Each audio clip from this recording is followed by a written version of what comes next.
And that is the danger that Greece faces nowadays, because in that case we will have an homophony opinion about what is going on and for all the affairs that and issues that we are facing.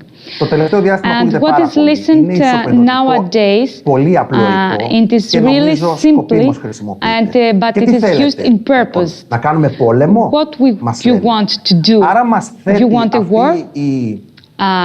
This problematic, this group of people of realism is made a dilemma.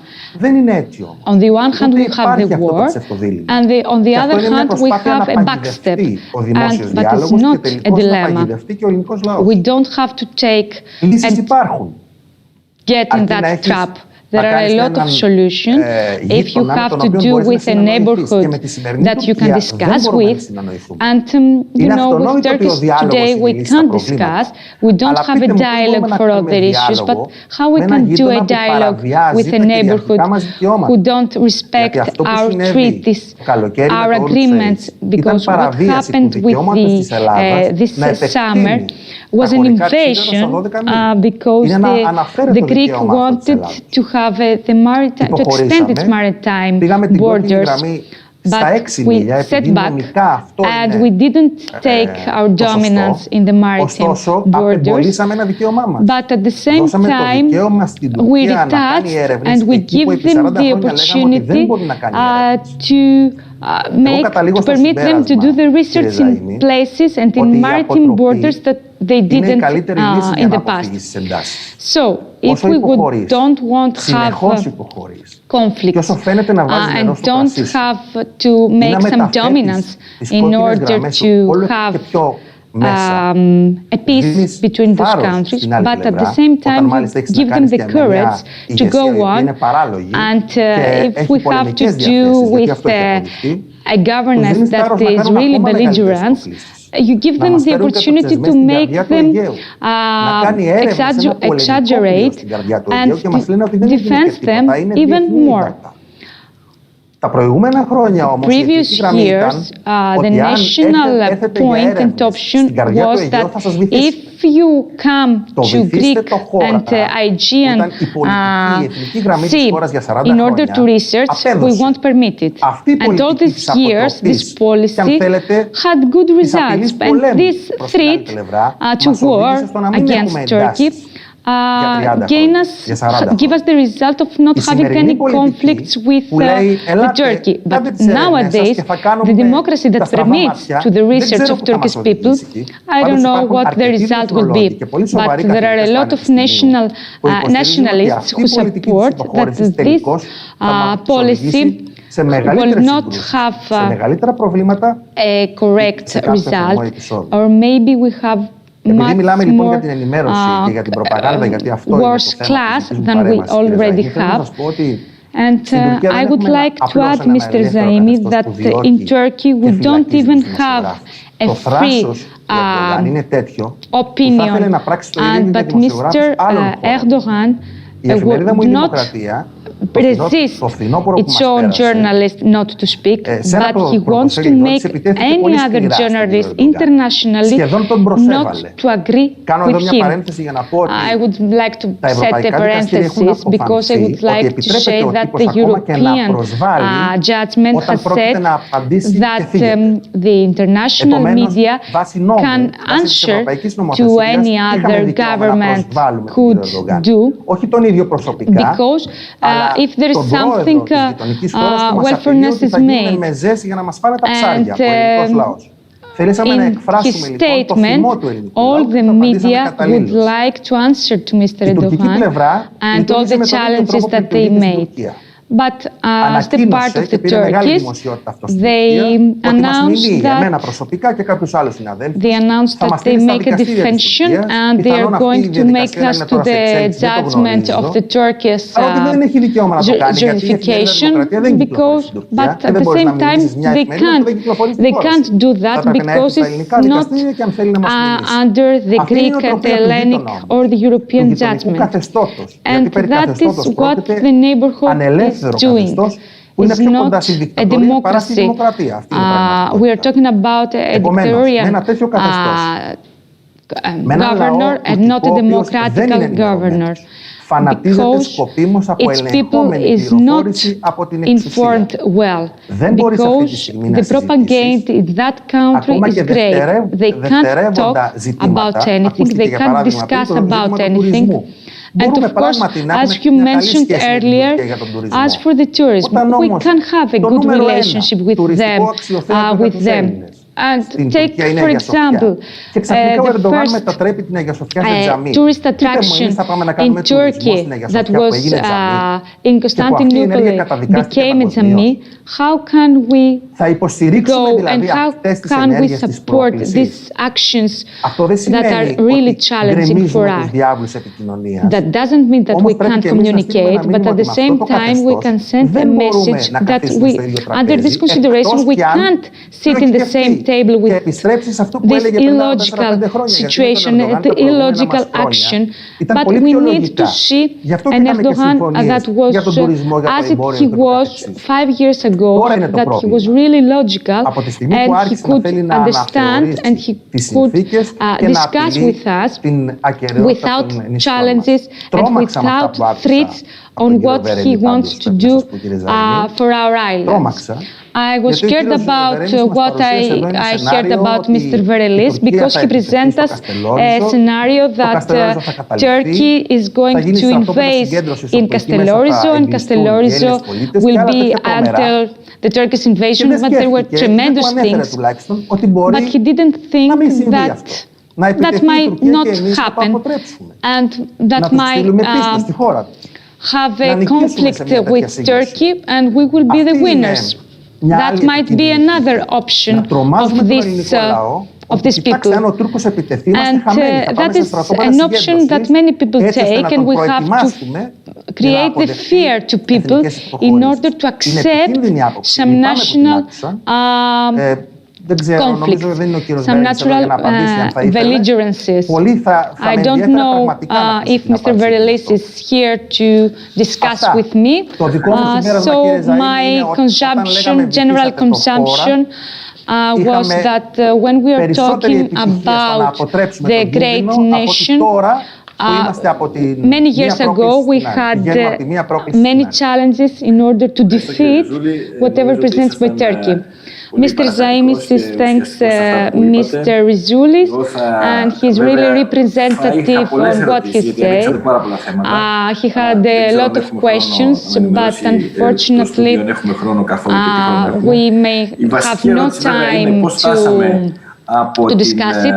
But the main question is how we come to that situation, from that great aggravated situation, a step before the war. As in 10 years ago, we used to be friends. We were transmissions, cooperation in many things. How these things happened and changed in that case, there was something, a strategy that created the problem. There was an action that was made all this problem. It was our fault, our policy, the Turkeys. What was that who made us being like this today? The relations would be changed today. What's your opinion?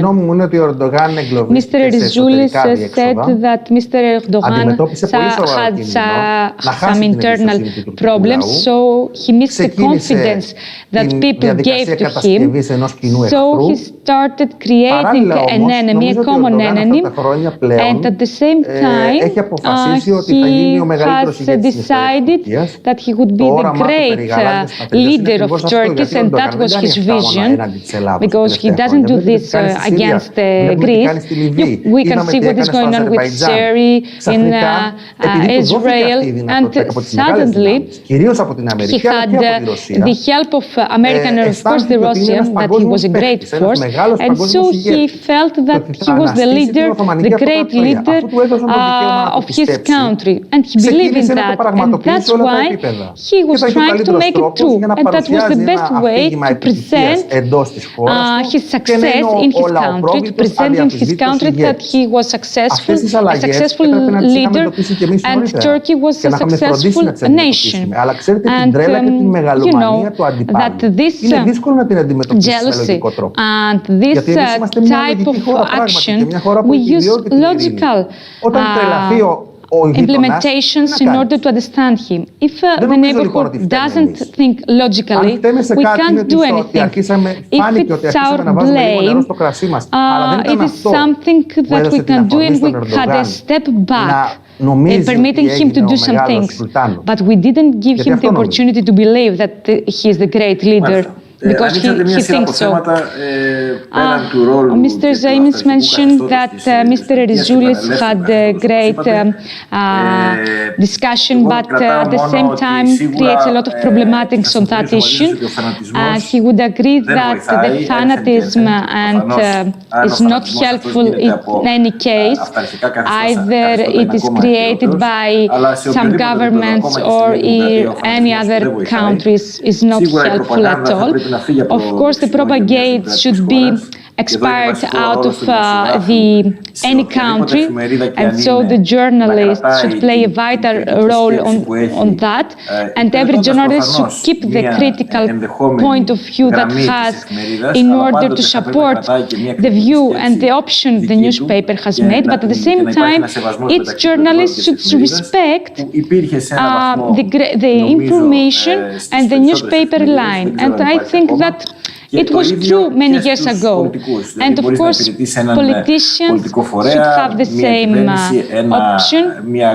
And if you want to be part of a politician member, you have to keep your critical mind and your critical option that might be different of the party that you are belonging to or the member of the governance that you are, because we are going into another step that democracy is not an option. Mr. Erizoulis believes that we have to respect all options, and we have to respect and criticize all options without on thinking in a logical way.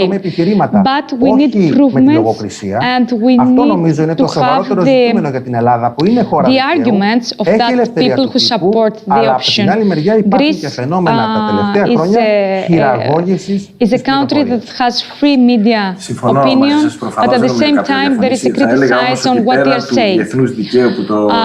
Mr. Zaimis disagrees with him, and he insists that in many decades nowadays, the democracy that we have today, as Mr. Stathakopoulos mentioned, there is the issue on how we have an auto-presenting and the codes that every country and every nation is presented on the other countries. We know that nowadays the Muslims had an aggravation, but we don't have to say that the religion is what it's his fault. But many other people who made all this fanatism created and be developed. We have to respect the goals, and we have to think that there are some people who make all these conflicts and or this retaliation. In any case, dialogue and communication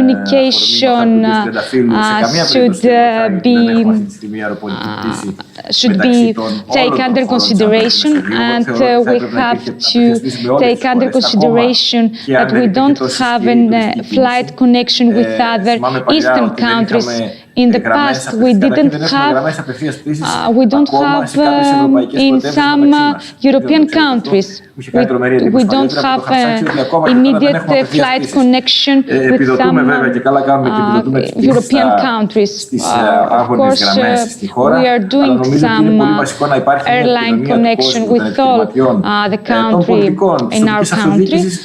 But I think at the same time, but if there is no connection with this, with the main and the vital countries of the European unit, we don't have the opportunity to fight the fanatism and all these conflicts, and we can't burden the lines between the disagreement that we have. That doesn't mean that we don't have more right than any other people. We have to set it in another discussion. And at the same time, I think that the civilization and the dialogue are the main weapons that we can face and cooperate with other people. Να παρακάμψεις την κεντρική εξουσία και να πας στο δεύτερο επίπεδο εξουσίας που είναι η τοπική αυτοδιοίκηση. That the regional and the local authorities have a vital force and role in the discussion. And he believes that the region can take action on that. And Mr. Zaimis is talking about the example that went in the Constantinopolis when the local authorities took action against the seism that happened there. It was an innovation. Then they might be symbolized, and he agreed that the regional union and all the local authorities would take these initiatives, and he hoped for this message to augment there. If there is a speaker that would like to mention something or take a note or a message or something, or I would like to know if we have the time.